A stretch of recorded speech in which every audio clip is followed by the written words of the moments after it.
বাংলাদেশ সোসাইটির পরাজিত প্রার্থীদের কৃতজ্ঞতা প্রকাশ ও নৈশভোজ অনুষ্ঠিত হয়েছে। সোমবার নিউ ইয়র্কের কুইন্স প্যালেস পার্টি সেন্টারে ভিন্নধর্মী এ আয়োজন করে সোসাইটি নির্বাচনে বিজিত প্রার্থীরা।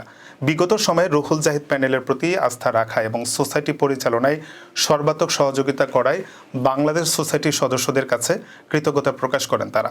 এবার নির্বাচনে বিজয়ী না হলেও ভবিষ্যতে কাঁধে কাঁধ মিলিয়ে বাংলাদেশ সমিতির অগ্রযাত্রায় কাজ করে যাওয়ার আশাবাদও ব্যক্ত করা হয়। বিজিত প্যানেলের সভাপতির প্রার্থী রুহুল আমিন সিদ্দিকী বলেন, নির্বাচনকালীন 2 মাস সময়সহ নির্বাচনের দিন পর্যন্ত যারা আমাদের পাশে ছিলেন তাদের প্রতি আমার আন্তরিক কৃতজ্ঞতা।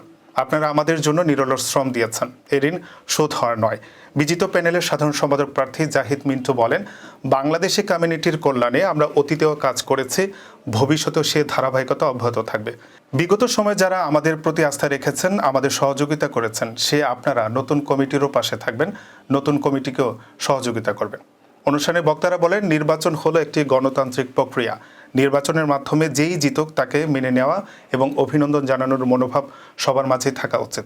সকল ভেদাভেদ ভুলে সম্মিলিতভাবে সোসাইটির জন্য সকলকে নিবেদিত হওয়ারও আহ্বান জানান তারা।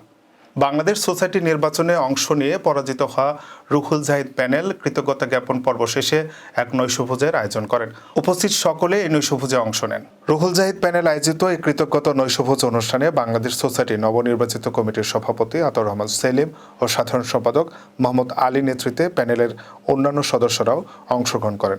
তাদের স্বতঃস্ফূর্ত এই অংশগ্রহণ কমিউনিটির উন্নয়নে ও সুদৃঢ় ভ্রাতৃত্ববোধ রক্ষায় অসামান্য ভূমিকা রাখবে বলেও মন্তব্য করেন নেতৃবৃন্দরা।